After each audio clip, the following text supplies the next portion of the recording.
Egunon guztioi, mila esker etortxagaitik. Un día más nos encontramos en este Hotel Ercilla de Bilbao para compartir un nuevo desayuno de Nueva Economía Forum, Tribuna Euskadi.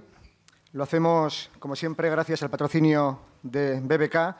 Hoy nos acompaña Loli García, secretaria general de Comisiones Obreras Euskadi. Como siempre, antes de escuchar su discurso, sus ideas, la actualidad en torno a este sindicato y en torno al diálogo social y económico, antes de saludar y escuchar a Loli García, vamos a dar la palabra a Unai Sordo, secretario general de Comisiones Obreras, y precisamente la persona que hace aproximadamente un año cedió el testigo a Loli García al frente de Comisiones Euskadi. Unai Sordo, la tribuna es tuya.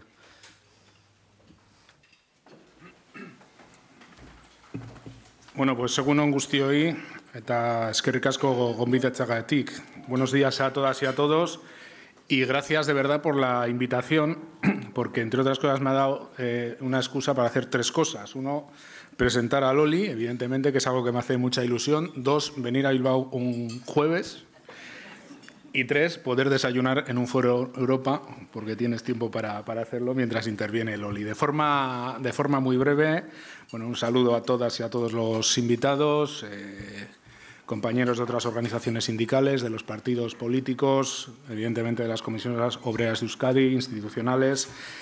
Yo, cuatro cositas absolutamente breves, ¿no?, que quiero decir sobre Loli. En primer lugar, en la sede de Bilbao hay una colección de carteles retrospectivos del Biltzar a lo largo de toda la sede. El Biltzar es la revista, digamos, interna de las comisiones obreras de Euskadi, y hace unos años, bastantes ya, hicimos una recopilación de todos estos carteles. Y al lado, muy cerquita de la oficina de la Secretaría General, hay un Biltzar que corresponde al primer Consejo Confederal de Euskadi que celebramos después del 7º Congreso. Y hay una foto donde en la primera fila aparece sentado un chaval de 27 años con bastante pelo, bastante más que ahora, y al lado suyo pues está sentada Loli García, ¿no? Y lo digo porque Loli, cuando yo entré al sindicato, unos meses después de un despido en una empresa de la industria de la madera, y desde luego con mil incertidumbres de qué era esto de trabajar en lo que es, digamos, la estructura del sindicato, pues fue una de las personas, y si se me apura en ese momento, la persona que más hizo esta labor tan importante en las organizaciones de cicerone, de acogida, de alguna manera, bueno, de hacerte cómoda y de hacerte amable la presencia en una organización, bueno, porque no deja tener sus complejidades, y más en aquel momento, pues donde el sindicato salía de un conflicto bastante importante, muy superado con los años, pero en aquel momento, pues seguramente la convivencia era bastante más delicada que ahora, ¿no? Y aquel pues fue un papel que hizo Loli, que tampoco era mucho más mayor que yo, pero que tenía una experiencia ya en la organización y que yo siempre se lo he agradecido, ¿no? Aunque no se lo diga, porque yo estas cosas nunca las digo, pero bueno, no quiere decir que no las sienta, ¿no? En segundo lugar, decir algo que es obvio, que Loli tiene una amplísima trayectoria en la organización, que le ha llevado a dos cosas que a mí me parecen tan importantes la una como la otra. Primero, a conocer bien los entresijos de una organización compleja. Y segundo, siendo esto así, no haber caído en el cinismo de conocer bien las organizaciones complejas y en el cinismo de dar un poco por sentado que el mundo es así, que las organizaciones son así y que las cosas son como son, ¿no? Loli tiene todavía mucho entusiasmo por lo que hace en la organización, por lo que hacía antes de ser secretaria general y por lo que hace ahora, ¿no? Y yo soy de los que cree que esa vacuna contra el cinismo, que algunos vamos a mantener contra viento y marea, y el día que lo tengamos, mejor que nos dediquemos a otra cosa, parte de unas convicciones muy profundas en la gestión de organizaciones sindicales que no son precisamente el espacio más cómodo para las certezas inmutables. El sindicalismo no es un espacio para certezas inmutables, es para mucho sentido de la realidad, pero desde convicciones muy profundas. Y doy fe de que Loli García las tiene, ¿no?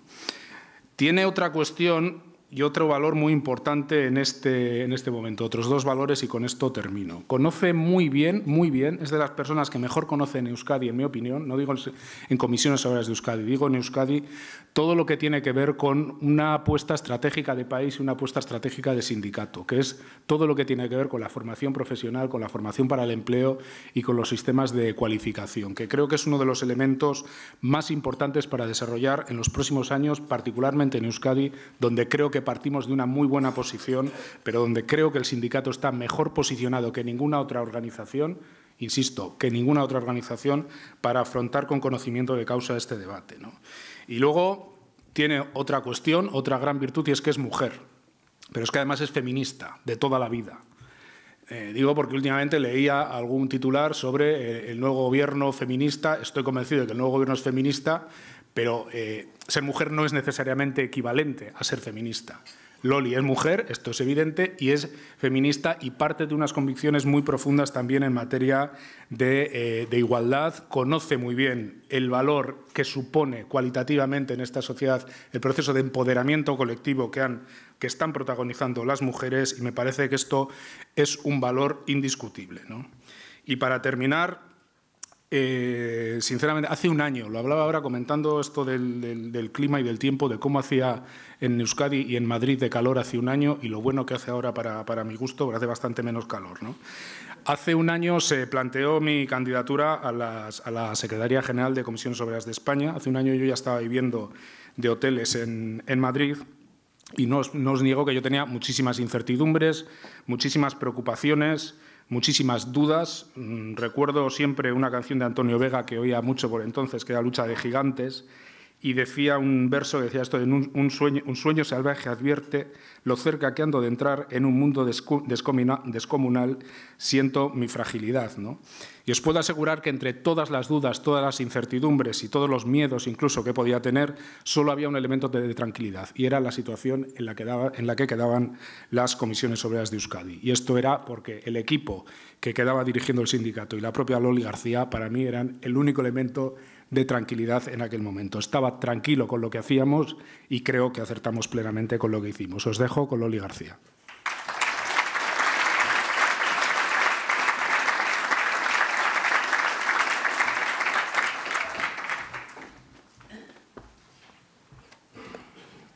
Egun on, buenos días. En primer lugar, quisiera agradecer sinceramente al Fórum Europa, Tribuna Euskadi, la posibilidad de participar en este foro de trayectoria y prestigio contrastados. Me parece muy importante que las organizaciones sindicales, en este caso Comisiones Obreras de Euskadi, podamos exponer nuestros puntos de vista y nuestros análisis en este foro.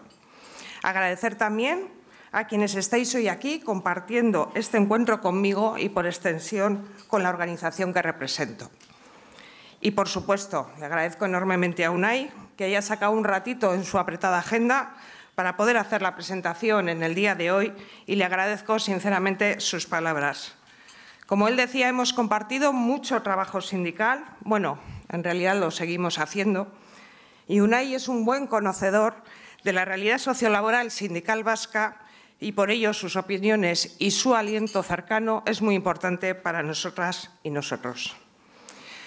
Bueno, no cabe duda que la actual situación económica y sus consecuencias en el mercado de trabajo son prioridades para nuestra organización. Si atendemos a las cifras macroeconómicas, vemos cómo el crecimiento de la economía en el conjunto del Estado está siendo importante. 2017 cerraba con un 3,1 de crecimiento. Y en el primer trimestre de este año, Euskadi sigue mostrando un crecimiento al alza, una décima más que el trimestre anterior y el valor más elevado del último año y medio. La industria crecía por cuarto año consecutivo y arrastraba al conjunto de la economía. Lo hacía, además, tirando de forma equilibrada en el conjunto de los tres territorios. Los servicios y la construcción crecen igualmente y solo el sector primario se queda atrás. La recaudación fiscal, además de las tres diputaciones vascas, ha crecido casi un 12%. La evolución del empleo está siendo positiva, alcanzando la población ocupada las 915.500 personas. aunque es un dato positivo, no podemos obviar que el empleo está creciendo a un ritmo inferior que la productividad y el PIB, y que el empleo se encuentra a gran distancia de los niveles anteriores a la crisis económica. Seguimos teniendo en torno a 71.000 personas ocupadas menos que en el 2008. Y a esto hemos de añadir que la mayoría de los contratos que se vienen realizando son temporales y de corta duración, con una rotación muy elevada, una media de 3,08 contratos por persona al año. Estos datos reflejan una gran inestabilidad laboral. La tasa de desempleo, aun siendo inferior a la del resto del Estado, sigue estando en el 11%, que si lo relacionamos con el crecimiento que se está produciendo es un porcentaje alto y muy elevado si lo comparamos con los datos anteriores a la crisis. Por lo tanto, analizando las cifras macroeconómicas, tenemos que la productividad y los beneficios empresariales crecen desde 2014 y el PIB es mayor que antes de la crisis. Pero esta realidad es compatible, desde nuestro punto de vista, con otra cada vez menos discutida: la desigualdad instalada en la sociedad y la percepción bien fundamentada de que la recuperación no llega a toda la sociedad de forma equitativa, solidaria y justa. No hay más que contrastar la devaluación que se ha producido en los salarios y la pérdida del peso relativo de estos en el conjunto de la economía, la injusta revalorización de las pensiones, la precariedad laboral instalada en una parte muy importante de la gente trabajadora de este país, la insuficiencia en los presupuestos para ejercer un papel redistributivo mucho más ambicioso y, por supuesto, la tasa de desempleo que seguimos padeciendo, para comprobar con todos estos datos que asistimos a una recuperación económica que se puede sintetizar en una frase: crecemos sin repartir. El crecimiento macro no va acompañado de una redistribución equitativa de la riqueza. Y como ha ocurrido en otras fases históricas, los momentos de las salidas de la crisis, cuando éstas no son equitativas, inducen a crecientes episodios de movilización social. La espectacular jornada de movilización del día 8 de marzo, o las que se están produciendo en torno a las pensiones, o las continuas movilizaciones en diferentes conflictos sectoriales, sitúan pistas que no se deberían pasar por alto sobre expresiones del descontento social que existe. Las políticas de recortes sociales y las reformas laborales llevadas a cabo en estos años han producido un desequilibrio en favor de las empresas y en perjuicio de las personas trabajadoras. Las características del mercado laboral están marcadas por la precarización laboral, los bajos salarios, el aumento de las desigualdades y la pobreza laboral. Por tanto, es fundamental subir los salarios, de forma especial los salarios más bajos, y establecer salarios mínimos de convenio que no estén por debajo de los 1.000 euros. Por estos objetivos nos estamos movilizando y a la vez negociando, con la expectativa de alcanzar un acuerdo en materia salarial en el ámbito del cuarto ANC, que nos sirva de referencia también en Euskadi para mejorar los salarios y enriquecer la negociación colectiva. ¿Por qué es necesario? Porque la devaluación salarial ha sido un hecho, de forma especial en los salarios más bajos, y porque Euskadi es uno de los territorios más afectados por la devaluación salarial, donde ha tenido mucho que ver, entre otras cosas, la ausencia de negociación colectiva en el ámbito sectorial, a la que me referiré más adelante. Y porque, además de lo dicho de los salarios bajos, contribuyen al debilitamiento del estado de bienestar, debilita los ingresos fiscales y los de la seguridad social, a la vez que provocan mayor gasto social a través de programas de rentas mínimas que hoy por hoy se hacen imprescindibles. La contratación eventual, que de forma abusiva se da en nuestro país, no deja de ser una anomalía en relación con lo que sucede en los países europeos de nuestro entorno, y no es fácil de entender. Un problema que afecta de forma especial a las nuevas contrataciones y, en consecuencia, a las personas jóvenes. Hay que cambiar la cultura de la temporalidad. Una cultura que viene emanada, que la propia reforma laboral del 2012 contribuyó en buena medida a fortalecer. Y en esa línea, desde nuestro sindicato, estamos trabajando en una propuesta a nivel confederal que esperamos poder plantear en espacios estables de diálogo social en esta nueva etapa. Esta realidad que acabo de describir responde a causas múltiples, pero una de ellas son las distintas reformas laborales que siguen operando, pensadas y diseñadas, como hemos visto, para promover la devaluación de los costes laborales, aun cuando el crecimiento económico es un hecho. Y se constata que el efecto de estas reformas actúa como lastre para que ese crecimiento se distribuya de forma equitativa. La pérdida de ultraactividad de los convenios, que nos ha llevado a una disminución de la cobertura de la negociación colectiva, la preferencia aplicativa de los convenios de empresa, que supone devaluar la negociación colectiva sectorial, que propicia la atomización de la misma, la individualización de las relaciones laborales y romper la capacidad de representación general de los sindicatos o la mayor facilidad para las inaplicaciones de los convenios sectoriales o de empresa. Esto supone, como hemos venido diciendo, un cambio de modelo e incluso un paradigma en la negociación colectiva que consideramos urgente revertir. Para Comisiones Obreras es fundamental dotarnos de un sistema de relaciones laborales que equilibre dos necesidades. Por un lado, la necesidad de mantener un nivel de homogeneidad en la regulación de derechos y obligaciones en la prestación laboral, en los distintos sectores, lo que venimos conociendo como el convenio sectorial territorial, frente a una tendencia vinculada a la visión liberal del mercado de trabajo, que entiende como un mercado más en el que los actores que intervienen deben hacerlo desde el mayor grado de voluntad autónoma, sin injerencias ni rigideces externas a la empresa.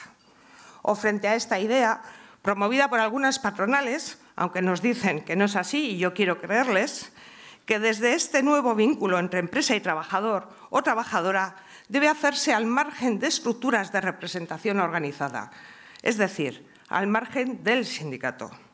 Esta visión nos parece un disparate, porque el llamado mercado laboral no es un mercado al uso, no es un espacio mercantil, sino que debe ser una institución social y, por tanto, regulada por agentes sociales. Determina obligaciones recíprocas en la prestación laboral, pero también relaciones sociales, costes laborales y, por tanto, de producción. Incentiva unos comportamientos respecto al vínculo entre empresa y trabajador o trabajadora y su motivación, su tendencia a la formación y cualificación continua y también influye o determina en las propias tasas de productividad. La otra necesidad a la que hacíamos referencia es dotarnos de un sistema de relaciones laborales. Esta necesidad de seguridad, homogeneidad, red laboral que debe otorgar el ámbito sectorial debe ser compatible con desarrollos de flexibilidad pactada en los ámbitos de las empresas.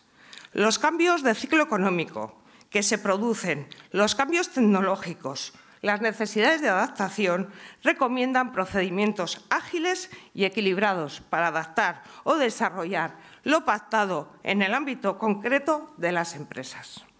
No se ha negado Comisiones Obreras a esta situación. En nuestra opinión, es perfectamente compatible mantener un mapa de convenios colectivos de carácter sectorial que garanticen una cobertura alta de las personas asalariadas y que estos convenios sectoriales sean articulados con las realidades en las empresas a través de la extensión adaptativa a través de pactos y convenios de empresa. Pero la situación de bloqueo de la negociación colectiva sectorial en Euskadi es un hecho real y tiene condicionantes propios importantes. Es una situación que viene de lejos y que no tiene una relación directa con las reformas laborales, aunque éstas hayan tenido consecuencias importantes en las condiciones de trabajo.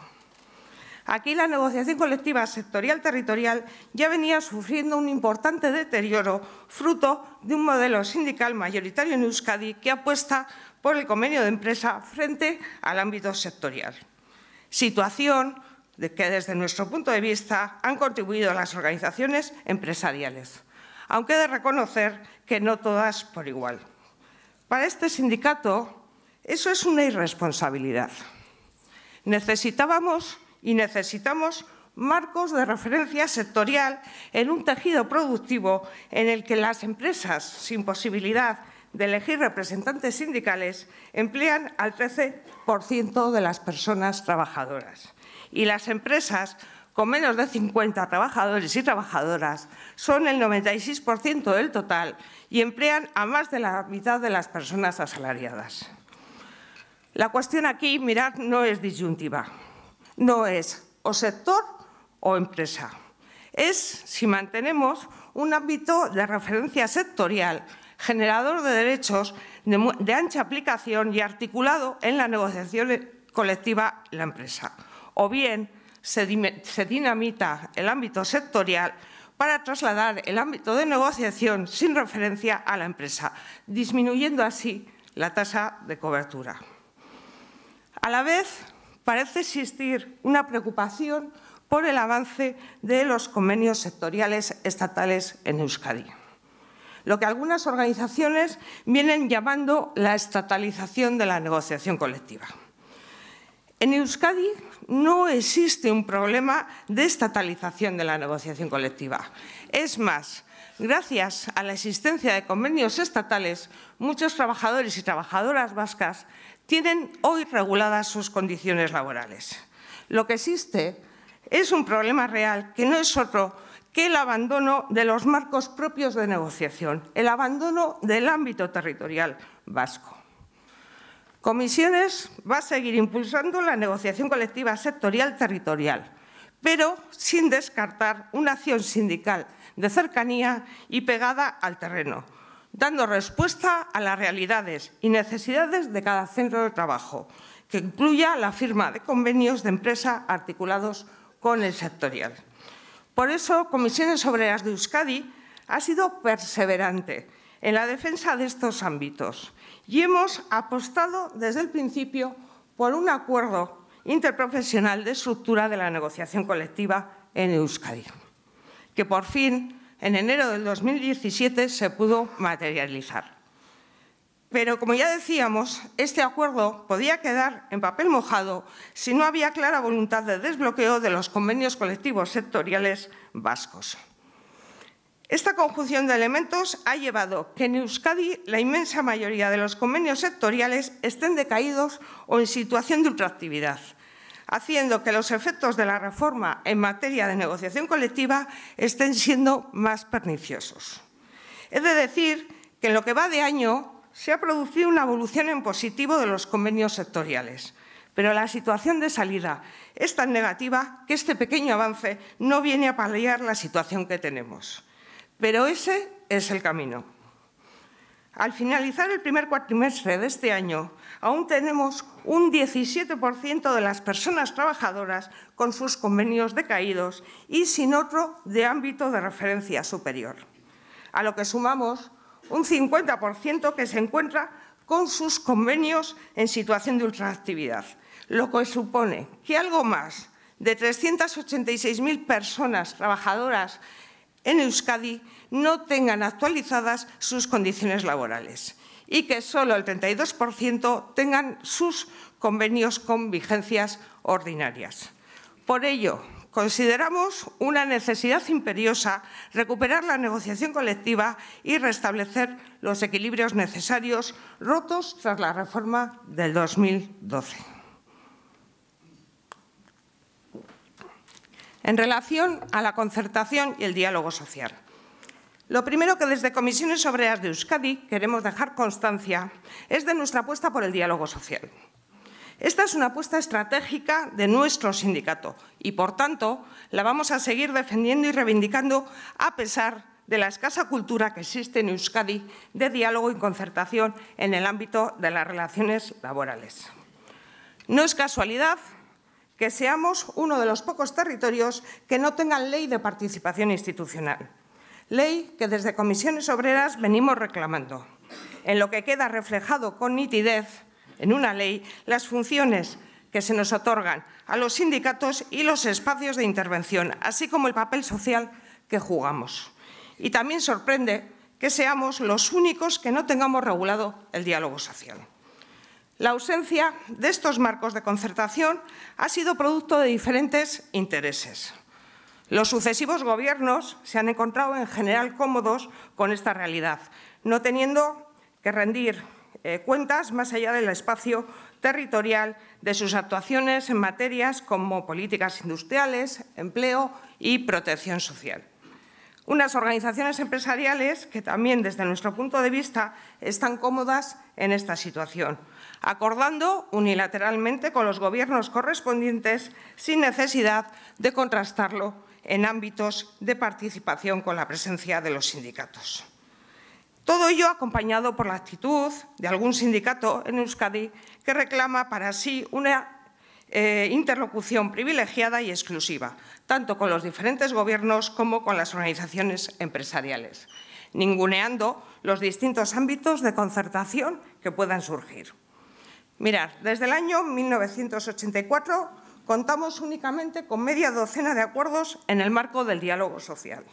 Han sido acuerdos en materias de resolución de conflictos y en formación para el empleo o formación continua.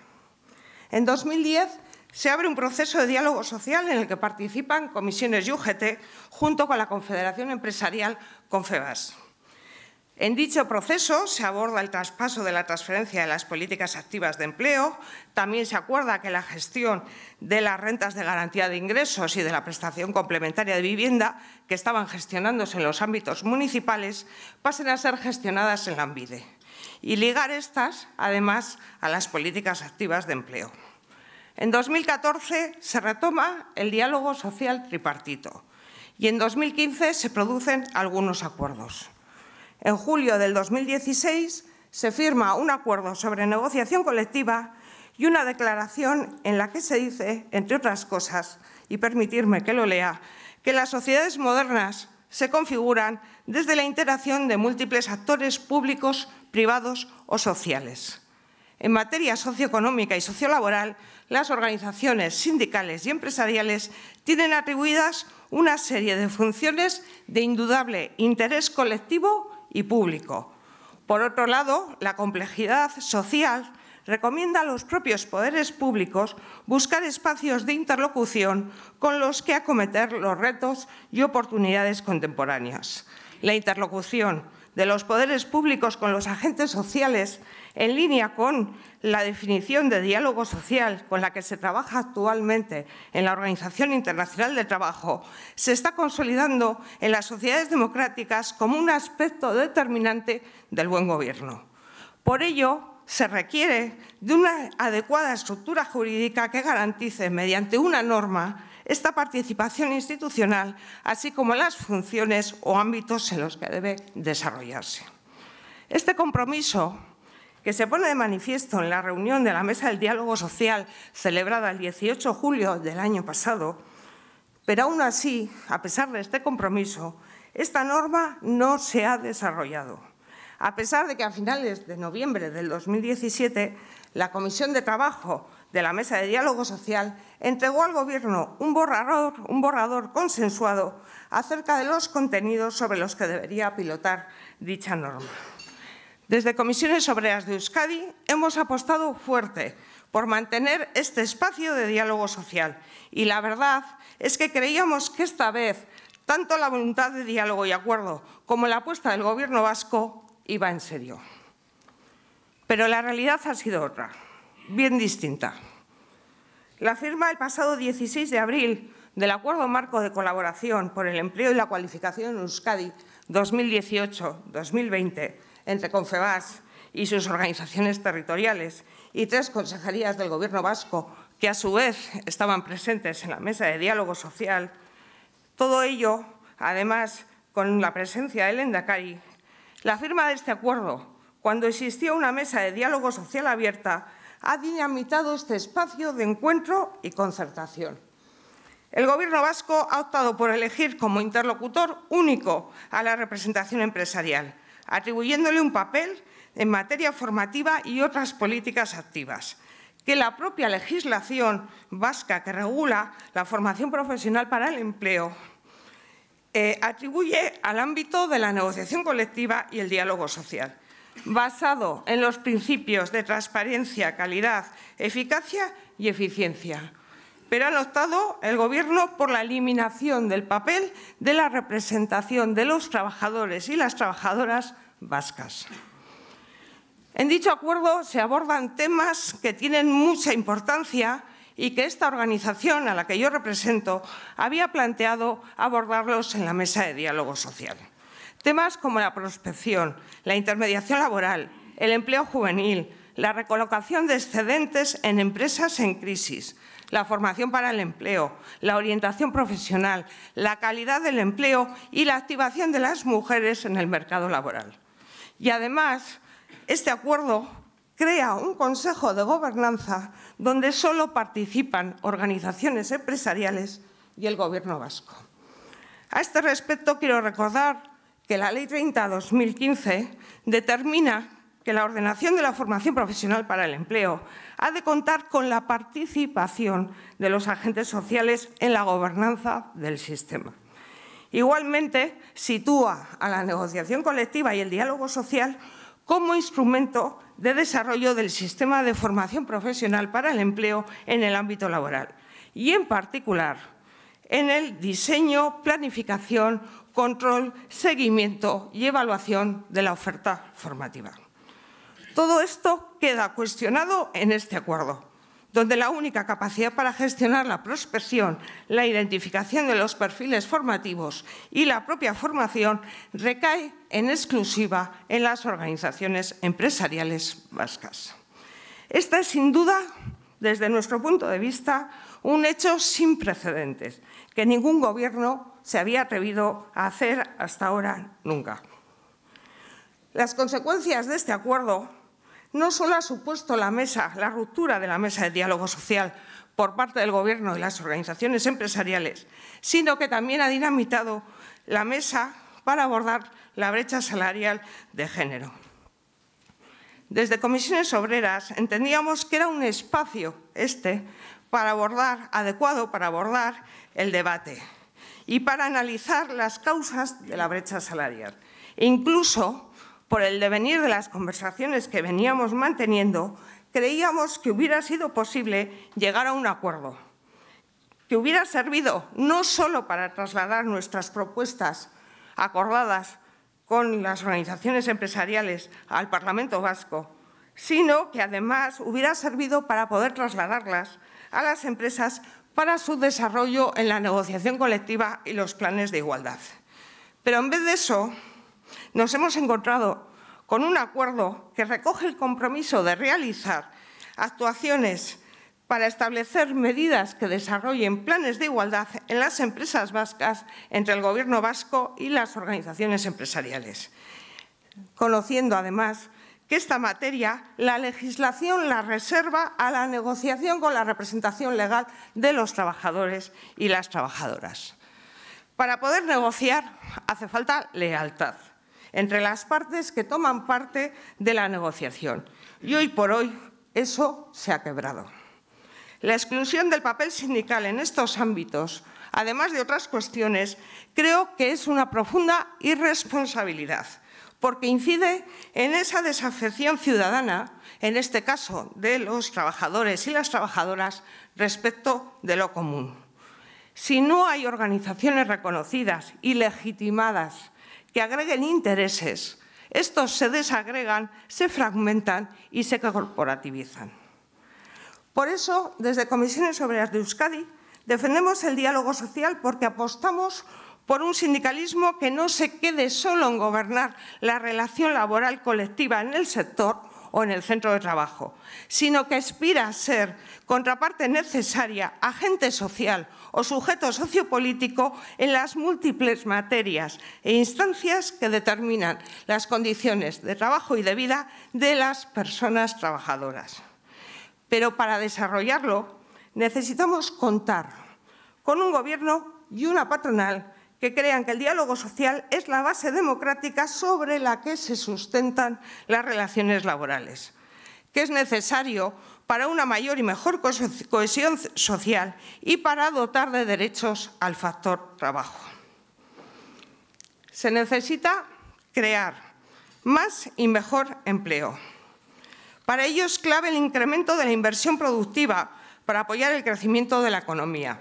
La inversión privada tiene que participar del cambio hacia un modelo industrial basado en la calidad, el diseño, la exportación y la innovación tecnológica, a la vez que la inversión pública debe jugar un papel tractor en la economía y en la industria, reforzando y apoyando a la inversión privada, ampliando y manteniendo la calidad de las infraestructuras, optimizando la formación en línea con las demandas de los actores productivos, garantizando los recursos tecnológicos, el servicio energético sostenible con costes asequibles y competitivos, fomentando el diseño industrial, la cooperación entre pequeñas y medianas empresas que les facilite la expansión, así como la financiación de proyectos industriales.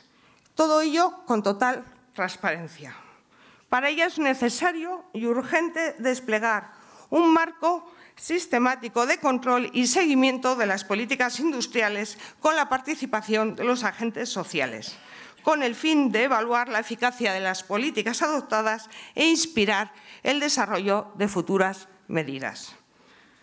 También creemos que debe haber una apuesta firme en la defensa del sector público. Recuperar los empleos que se perdieron durante la crisis, mejorar la calidad de los mismos y, con ello, la mejora del estado de bienestar y garantizando los derechos laborales y sus condiciones a los empleados y las empleadas públicos. El progreso en Europa ha estado vinculado al desarrollo del estado de bienestar social, consolidando el denominado modelo social europeo. Y en este progreso y proyecto común, los servicios públicos han tenido y deben seguir teniendo un papel preponderante. Los servicios públicos constituyen la base de este modelo. Han de estar próximos a la ciudadanía para consolidar un buen sistema democrático, pero por eso su continuidad, su mejora, su sostenibilidad y su equidad son esenciales para garantizar un principio básico, la igualdad de oportunidades. Para ello hay que abrir espacios de negociación, revitalizar las mesas de negociación de las distintas administraciones públicas, pero con voluntad negociadora y de acuerdo. No es una buena referencia que en el ámbito de la Administración autonómica no se produzca un acuerdo desde el 2010. Por tanto, es fundamental restituir el propio derecho a la negociación colectiva de las empleadas y los empleados públicos. El acuerdo alcanzado a nivel estatal con la participación de este sindicato para toda la función pública es un paso importante.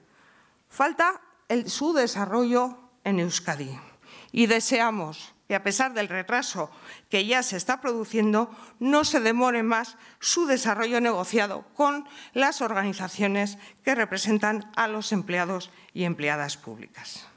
En este sentido, también destacar que hemos de felicitarnos por el acuerdo alcanzado en el ámbito de la educación pública vasca, que sin duda supone una mejora del empleo en ese ámbito y, en consecuencia, una repercusión positiva en la prestación de un derecho fundamental como es la enseñanza pública. La división sexual del trabajo y la segregación ocupacional siguen determinando el nivel de discriminación por el que nos vemos afectadas las mujeres en la sociedad en general y en el mercado de trabajo en particular, con una incidencia muy importante en el empleo. Nuestro compromiso por la igualdad y la lucha contra las desigualdades de género es firme y permanente. La discriminación que sufrimos las mujeres en el mercado de trabajo y en la sociedad tiene una repercusión en el empleo. La conquista y la defensa de los derechos laborales de las mujeres Es una obligación y una constante en nuestro trabajo para Comisiones Obreras, para responder a las necesidades y demandas sociales, acabar con las discriminaciones y desigualdades estructurales en el mercado de trabajo y en la sociedad. Que su reflejo más dramático se da en la violencia de género que se produce hacia las mujeres y especialmente el número de asesinadas que no nos podemos ni permitir ni tolerar como sociedad.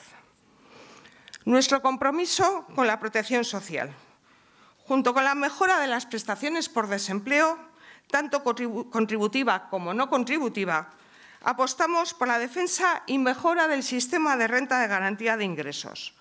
Para Comisiones Obreras estamos ante un debate vertebrador de la idea de sociedad que queremos. Estamos ante un debate identitario. Es en tanto en cuanto el sistema de RGI es parte de nuestro patrimonio político, económico y social. La RGI y su reforma son demasiado importantes como para caer en la tentación de buscar una aprobación de la misma sin los consensos plurales, transversales y mayoritarios que esperamos como sociedad.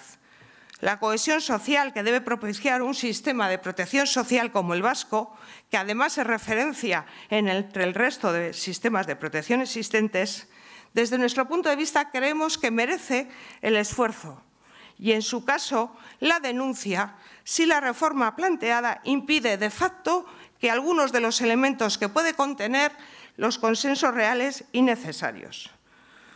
La defensa y garantía del sistema público de pensiones. El sistema público de pensiones es viable y sostenible. Tener unas pensiones públicas que garanticen unas coberturas dignas y suficientes es una opción política que se concreta en el grado de solidaridad que quiere asumir un país para garantizar pensiones dignas. El problema de las pensiones no es un tema nuevo. Que iba a haber más personas recibiendo pensión, que se iba a cobrar más y durante más tiempo, lo conocemos desde hace más de 20 años. Sabemos que en unas décadas vamos a pasar de 9 millones de personas pensionistas a 14. Y la pregunta es muy sencilla. ¿Qué parte de la riqueza que produce el país se quiere destinar a pagar pensiones públicas? En el 2040 necesitaremos destinar el 15% del PIB a pagar pensiones. Y hay que responder si queremos hacerlo o no. Desde Comisiones Obreras decimos que sí, porque es viable y es posible. Es necesario aumentar el porcentaje de PIB que se dedica a pensiones del 11,2% actual al 14%, que es donde están nuestros socios comunitarios. Las reformas de la Seguridad Social efectuadas hasta 2013 han estado orientadas a paliar el impacto que esta situación iba a tener en las pensiones. La del 2013 incide justamente en lo contrario. Es una reforma profundamente ideológica que apuesta por reducir las pensiones presentes y futuras, con la aplicación del índice de revalorización y el factor de sostenibilidad. Si ahora mismo la relación entre la pensión y el último salario está en torno al 80% de media, en el 2040 esta puede estar al 50%. En esa reducción de la calidad de la pensión se abre el potencial negocio del sistema financiero y de los seguros privados de pensiones. Por eso es imprescindible derogar esta reforma y abordar este debate dentro del Pacto de Toledo. Urge recuperar este espacio. Para proteger el sistema público es necesario el diálogo y el consenso que legitime cualquier cambio. Las pensiones no pueden estar sometidas al vaivén de las necesidades coyunturales de un gobierno y, por tanto, se deben de sacar del debate electoralista y partidario, buscando el máximo consenso social y político para poder garantizar un sistema público de pensiones. Hay que incidir sobre los ingresos del sistema, en la línea con lo que este sindicato viene proponiendo, y actuar sobre otra de las bases del sistema público, que es el empleo de calidad, el mecanismo generador de derechos, Acabar con el fraude y con la brecha salarial de género, que tiene una repercusión insoportable en la brecha de pensiones, generando una gran discriminación por razón de género. Las pensiones son un derecho y, por tanto, no están en peligro. Es cierto que las cotizaciones sociales no son suficientes en estos momentos, pero también es verdad que, como derecho que son, el Estado debe garantizarlas y allí donde no llegan las cotizaciones han de llegar los impuestos. Afirmamos con rotundidad que el sistema público de pensiones es el único viable, el único sostenible y el único que garantiza los principios de reparto y de solidaridad territorial e intergeneracional. Mantener el estado de bienestar está estrechamente ligado a mejorar los ingresos del país. Y eso no es compatible con amnistías fiscales y con reformas regresivas. Hace falta una reforma fiscal a fondo, huyendo de parches puntuales y teniendo en cuenta las necesidades a cubrir. Y ya para terminar, un pequeño apunte sobre la situación política que hemos vivido en las últimas semanas. Se ha abierto un nuevo escenario que, en nuestra opinión, debe solucionar el profundo deterioro político-institucional al que nos ha llevado la política y las formas de ejercerla que se han practicado en los últimos años. Comisiones Obreras creemos que ha llegado el momento de fijar la agenda social y los problemas reales del conjunto de la ciudadanía en el centro del debate político. Y en Euskadi se debe abrir una oportunidad al diálogo y a la búsqueda de acuerdos plurales y transversales que sitúen la agenda social y las reivindicaciones del mundo del trabajo en el centro de las prioridades. Eskerrik asko.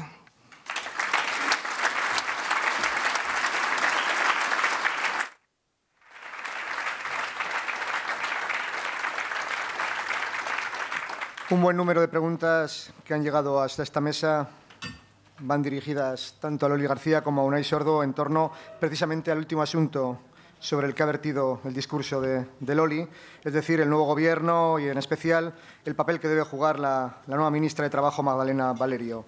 Sin embargo, este aspecto lo voy a dejar para el final. Vamos a comenzar con otras preguntas dirigidas a Loli, de otros ámbitos de la actualidad. Loli García, ¿alguien va a defender a los jóvenes con talento? De ellos depende mucho el futuro del reparto. Bueno, obviamente esta organización lo está defendiendo y lo viene defendiendo con diferentes planteamientos. Mira, hemos venido diciendo que tenemos la mejor generación de personas jóvenes preparadas académicamente y con otra serie de valores como no hemos tenido nunca en esta sociedad.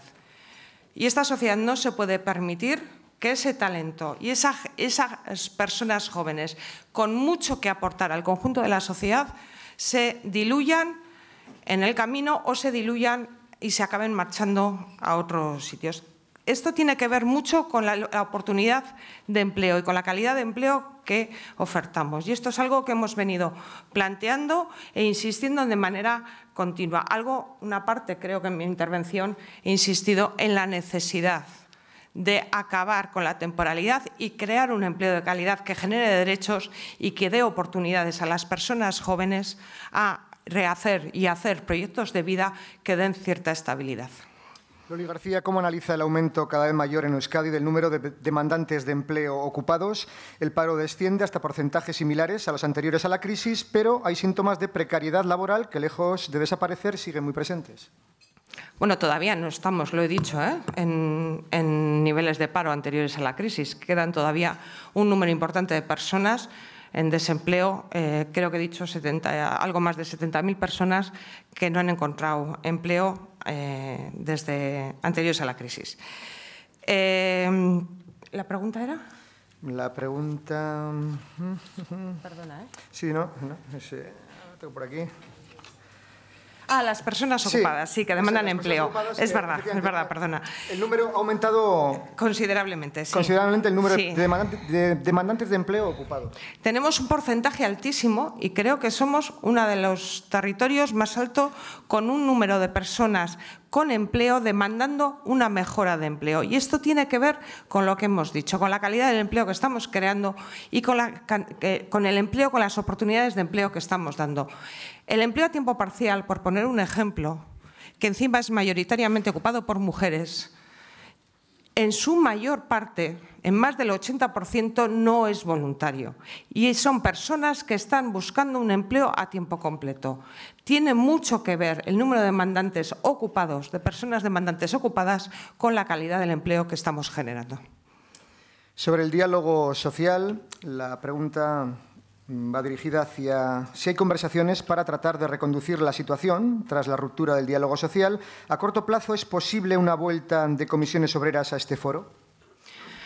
Bueno, este sindicato, mi organización a la que yo represento, hemos hecho todo lo posible, hemos trasladado a los diferentes ámbitos políticos de gobierno, a las organizaciones empresariales y a todos los partidos políticos en Euskadi cuál ha sido nuestra valoración, cuál es la situación del diálogo social en estos momentos y cómo entendemos que tiene que revertirse esta situación. Y hemos puesto dos cuestiones encima de la mesa. Primera, la nulidad del acuerdo firmado de forma bilateral entre el Gobierno y las organizaciones empresariales, porque otro escenario no es posible. No es posible, por respeto a la propia organización que yo represento, acudir a unas mesas de diálogo social a abordar una serie de temas que ya están acordados previamente entre dos de las partes que forman la mesa. Ese escenario no es posible. Por lo tanto, tiene que haber una retirada de ese acuerdo y tienen que establecerse unas bases muy claras para que podamos establecer condiciones que recuperen escenarios de confianza y de lealtad para que podamos establecer procesos de concertación social en Euskadi. Otro asunto, la OPE de Osakidetza, presuntas irregularidades en torno a ella. ¿Le han convencido los pasos dados por la dirección de Osakidetza tras detectarse presuntas irregularidades en esta OPE de Osakidetza? Bueno, hoy están los compañeros y compañeras de nuestra organización en Sanidad, en el Parlamento, compareciendo con este tema. Nos parece muy grave lo que está pasando en relación, sobre todo, a algunas especialidades de la OPE que está abierta. Nos parece grave porque hay signos claros de irregularidad. Y lo que hemos dicho es que se establezcan todos los mecanismos necesarios para garantizar la igualdad de oportunidades y esclarecer las situaciones de irregularidades que parece que se están produciendo y que además esto tiene que tener responsabilidades políticas y eso lo hemos manifestado además públicamente. Responsabilidades políticas. La siguiente pregunta precisamente va en esa dirección. ¿Cree que debería haber alguna dimisión por la crisis de las OPEs?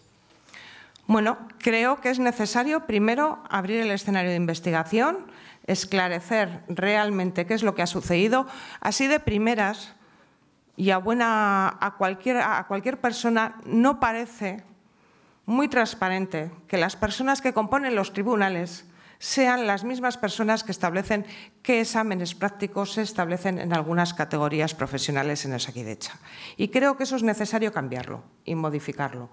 Entonces, vamos a insistir en que se abra una investigación real. También hemos pedido a la Fiscalía que intervenga y en base a los resultados que se den, entendemos que si eso es así, tiene que haber responsabilidades políticas claramente.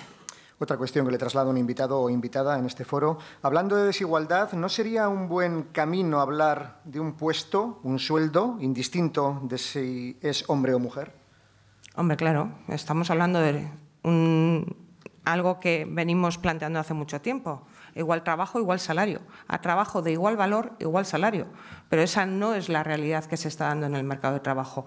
Y no es algo que diga yo o que digamos las organizaciones sindicales. Todos los datos oficiales demuestran las discriminaciones que se producen en el mercado laboral hacia las mujeres. en varios aspectos, las segregaciones verticales, las segregaciones ocupacionales y cómo determinadas profesiones ocupadas fundamentalmente por mujeres están minusvaloradas no solo en sus condiciones de trabajo, sino también en sus condiciones salariales. Por eso es importante y urgente abordar este debate sin más demora. Néstor, de la Fundación de Trabajadores de la Siderurgia Integral, le traslada la siguiente reflexión.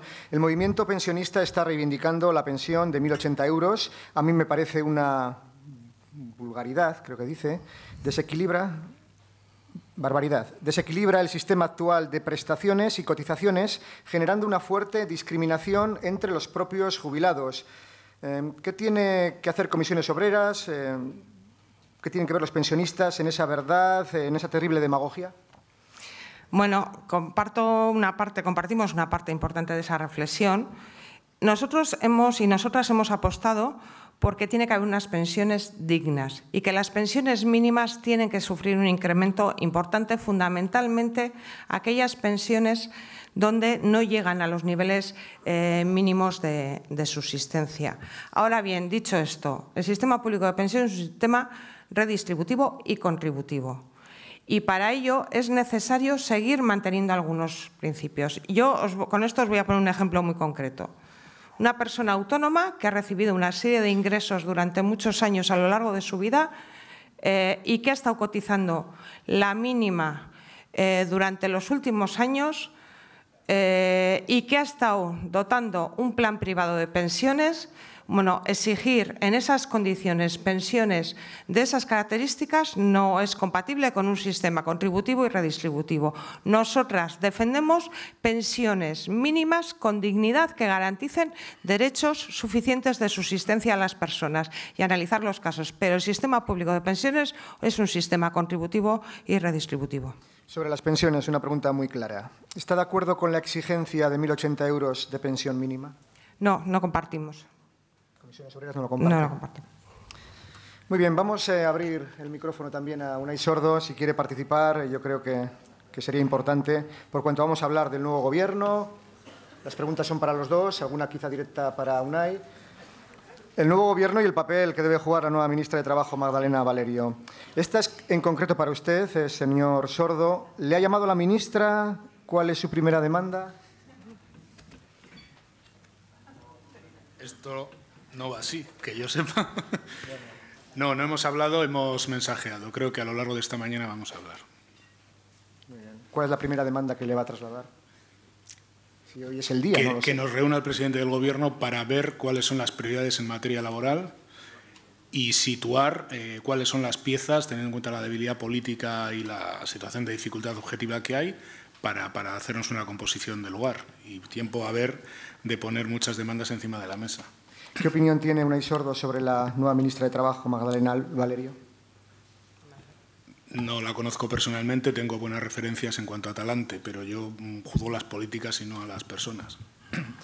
Otro invitado o invitada nos traslada la siguiente cuestión. La actualidad manda y, aprovechando la presencia de Unai Sordo, quisiéramos preguntarle qué deberes le pone a la nueva ministra de Trabajo, Magdalena Valerio. Va un poco en relación a la anterior cuestión. La interviniente es Loli García. Yo simplemente se enterarán de cuáles son nuestras demandas, que van a ser exactamente las mismas que había hasta ahora encima de la mesa con el anterior Gobierno.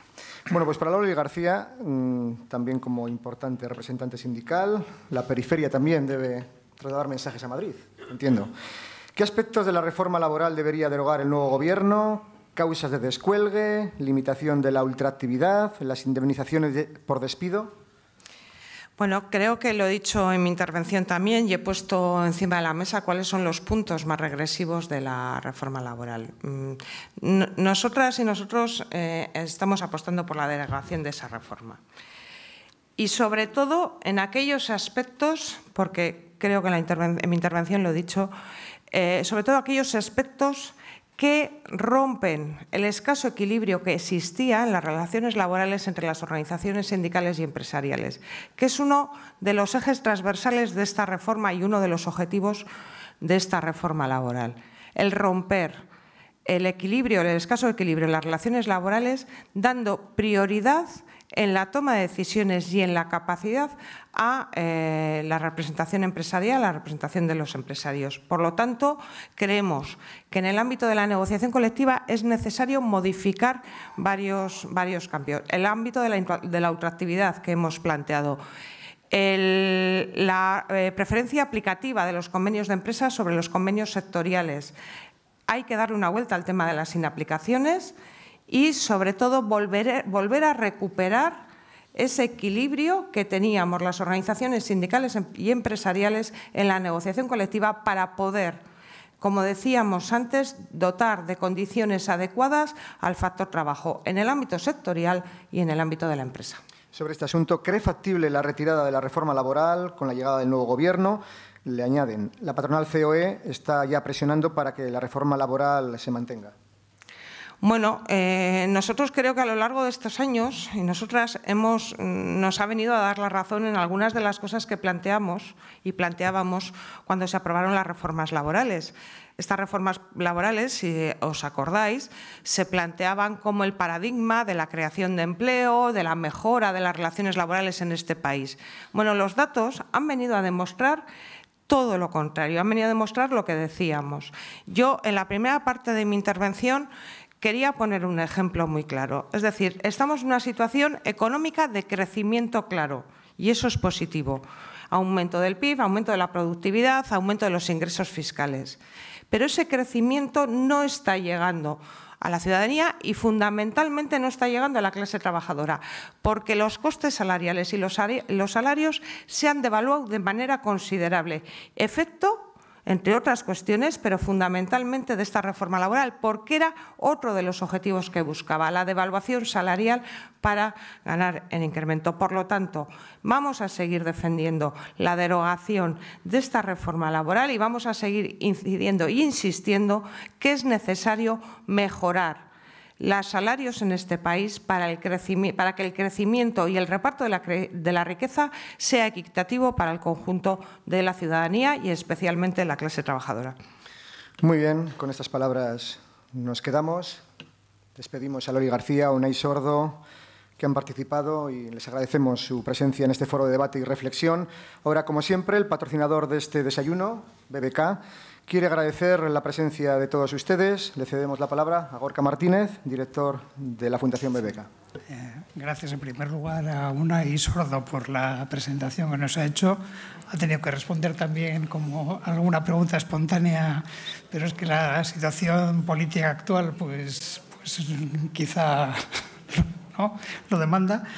Ya tendremos ocasión de escucharle más adelante a él de torero solista aquí, pero hoy estaba presentando a Loli García porque lo que se trataba era de mostrar la realidad de la visión política y sindical de Comisiones Obreras de Euskadi. Yo creo que este foro de reflexión y debate es bueno intercambiar ideas de todo tipo, por eso está abierto a todos los pensamientos, sean de la ideología que sean. De hecho, dentro de poco vamos a tener a Raúl. Raúl, dentro de poco te toca subir aquí, pero antes de eso tendremos la semana que viene a Josu Erkoreka, portavoz del Gobierno vasco, que estará con todos nosotros el próximo miércoles aquí en este mismo lugar. Pues nos vemos el próximo miércoles y que tenga un buen día.